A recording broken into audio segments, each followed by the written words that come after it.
ನಿಮ್ಮ take home ಸ್ಯಾಲ್ರಿಯ 30% ಅಷ್ಟೇ EMI ಹೋಗುತ್ತಾ ನಿಮ್ಮ ಮನೆಗೆ, ನಾಳೆನೇ ತೊಗೊಳ್ಳಿ. ಇಲ್ವಾ, ಆ ದಿನಕ್ಕೆ ವೆಯ್ಟ್ ಮಾಡಿ.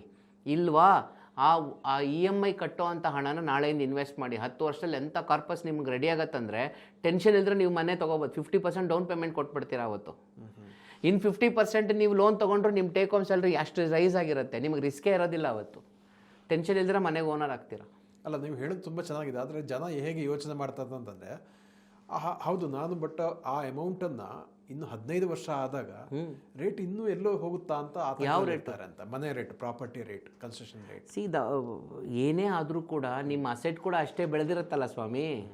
ನೀವು ಹಣ ವೇಸ್ಟ್ ಮಾಡಿಲ್ವಲ್ಲ, ನೀವು ಇನ್ವೆಸ್ಟ್ ಮಾಡಿರೋ ಕೂಡ ಹಣ ಕೂಡ ಇನ್ನೂ ಫಾಸ್ಟಾಗಿ ಬೆಳೆಯುತ್ತಲ್ಲ. ನಿಮ್ಮ ರಿಯಲ್ ಎಸ್ಟೇಟ್ 10% 12% ಬೆಳೆದಾಗ ಈ ಅಸೆಟ್ 15% ಸ್ಪೀಡಲ್ಲಿ ಬೆಳೆಯುತ್ತೆ. ನೀವು ನಾರ್ಮಲ್ ಟ್ರೈನಲ್ಲಿ ಹೋದರೆ ಇದು ಬುಲೆಟ್ ಟ್ರೈನ್ ಸ್ಪೀಡಲ್ಲಿ ಹೋಗ್ತಿರುತ್ತೆ ಇನ್ವೆಸ್ಟ್ಮೆಂಟು. ಸೊ ಡೆಫಿನೆಟ್ಲಿ ನೀವು ಮನೆ ತೊಗೊಂಡಿದ್ದಿದ್ರೆ ಅದು ಎಷ್ಟು ರೇಟ್ ಬೆಳೆಯುತ್ತೋ ಅದಕ್ಕಿಂತ ದುಪ್ಪಟ್ಟು ಪ್ರೈಸ್ ಇಲ್ಲಿ ಬಂದಿರುತ್ತೆ. ಸೊ ನೀವೇನು ಕಳೀತಿಲ್ಲ ಇಲ್ಲಿ.